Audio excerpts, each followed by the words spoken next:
लाख मराठा सर्व आपणा मराठा बांधवांना विनंती करण्यात येते, जे जे रात्री सभेला ऐकण्यासाठी होते त्यांना सर्वांना सूचना जरांगे पाटलांच्या मिळालेल्या आहेत।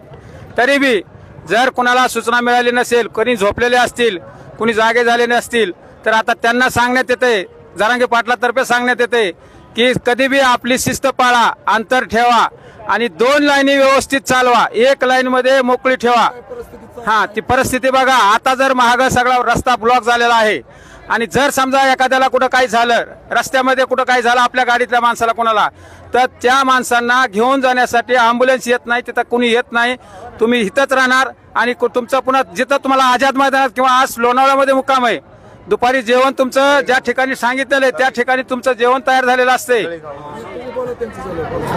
त्या ठिकाणी तुम्ही जेवणाला दुपारी वेळेवर पोहोचत नाहीत, रात्री मुक्कामाला वेळेवर पोहोचत नाहीत। रात्री पाटलांची सभा 5 वाजल्यापासून 6 वाजेपर्यंत चाललेली, त्यावेळेस कुणीही तिथं नव्हतं। सगळे आपले इथले पुण्यातले मराठा बांधव होते, आपल्या बरोबर चालणारे जे मंडळी होते ते कुणीही बरोबर नव्हते।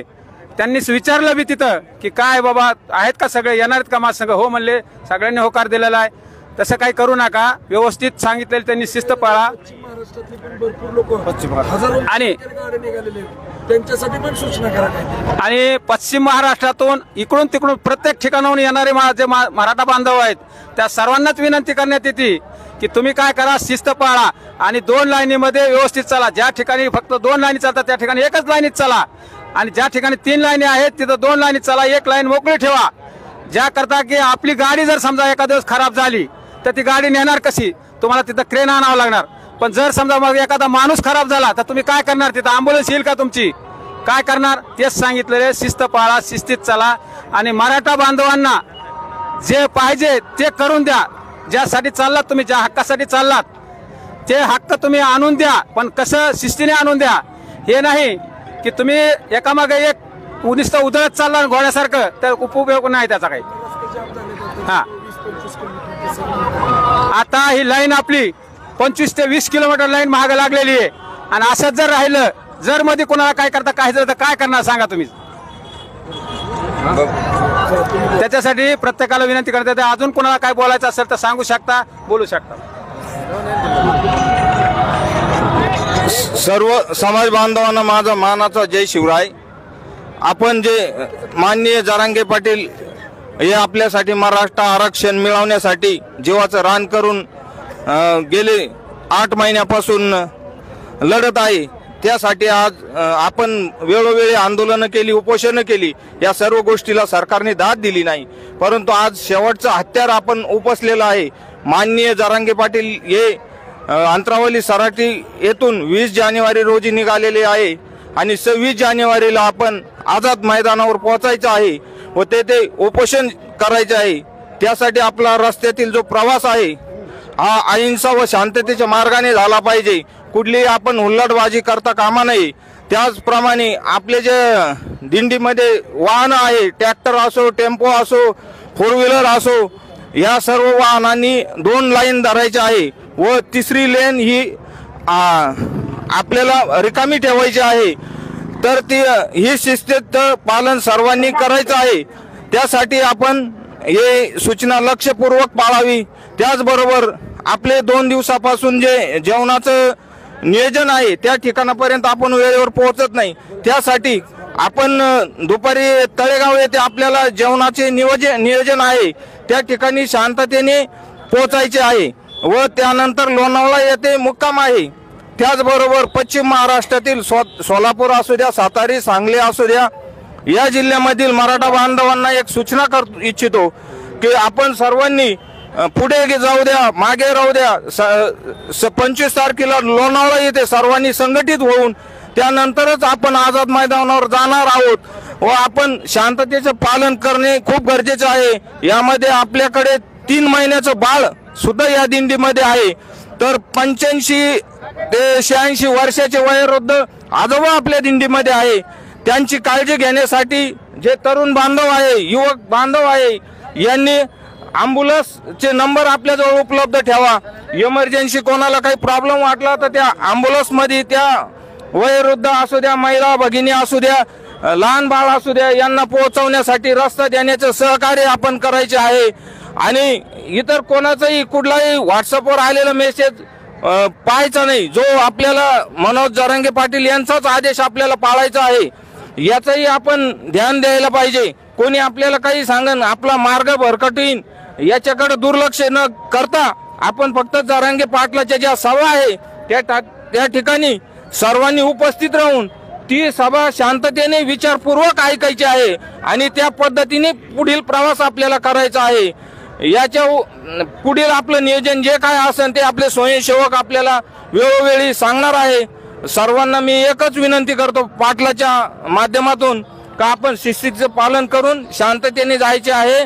आपल्याला अन्न धान्य हे आपल्या सोबत आहे। त्याचबरोबर आपली दिंडी निघाल्यापासून जे मराठा बांधव आजपर्यंत आपल्याला आपल्याकडचं धान्य चूल पेटवण्याची वेळ येऊन दिली नाही, तेही आपल्याला खूप सहकार्य करत आहे। त्याचबरोबर मीडियाने आपल्याला खूप सहकार्य केलं। आपल्या जरांगे पाटलाला सगळ्यात पुढे आणण्याचा जर मोलाचा वाटा असेल तर हा मीडियाचा आहे। मी आपल्या सर्व समाज बांधवाच्या वतीने मीडियाचे मनपूर्वक आभार मानतो, त्यांचे ऋण व्यक्त करतो व जे बांधव आपल्याला अन्न धान्य पाणी पुरवित आहे त्यांचेही मनपूर्वक आभार व्यक्त करतो। व आपण जे आपल्याला अन्न धान्य मिळणार आहे, बिस्लरी पाणी मिळणार आहे, ते आपण एका आपल्या सोबत साठवून ठेवायचे आहे।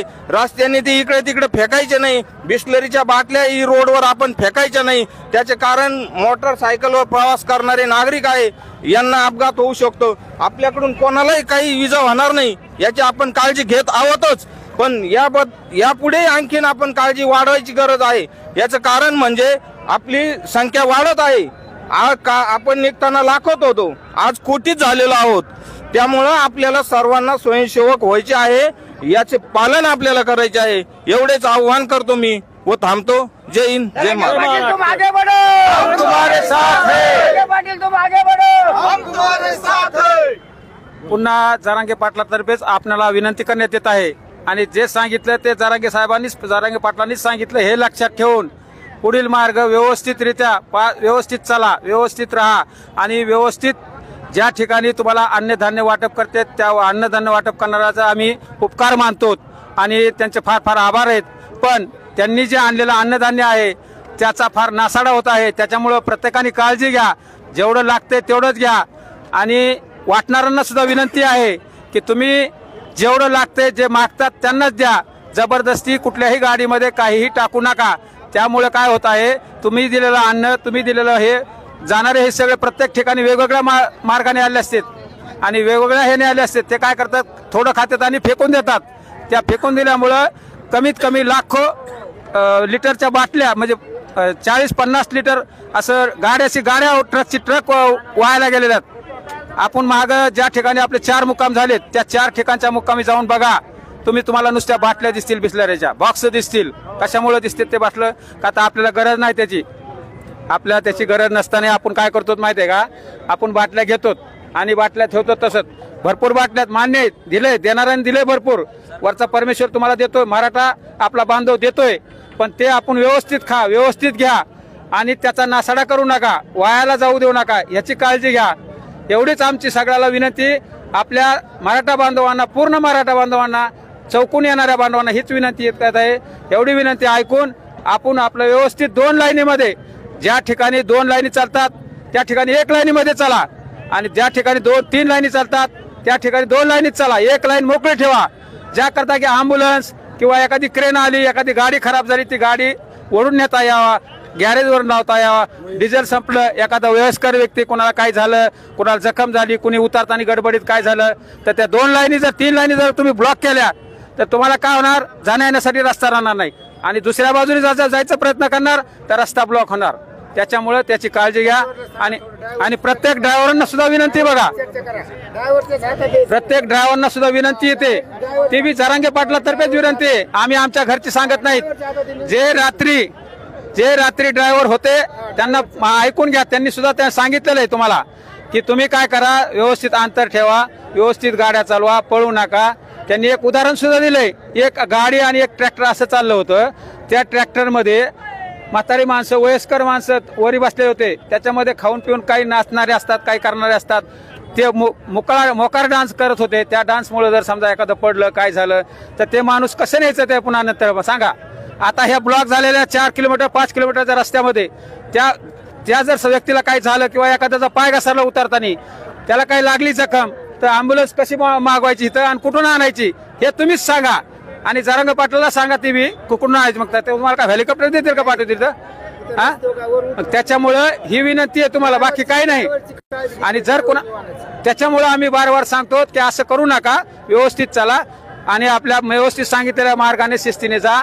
2 मार्ग धरा आणि व्यवस्थित जिथं सांगितलं जेवायला तिथं जेवा.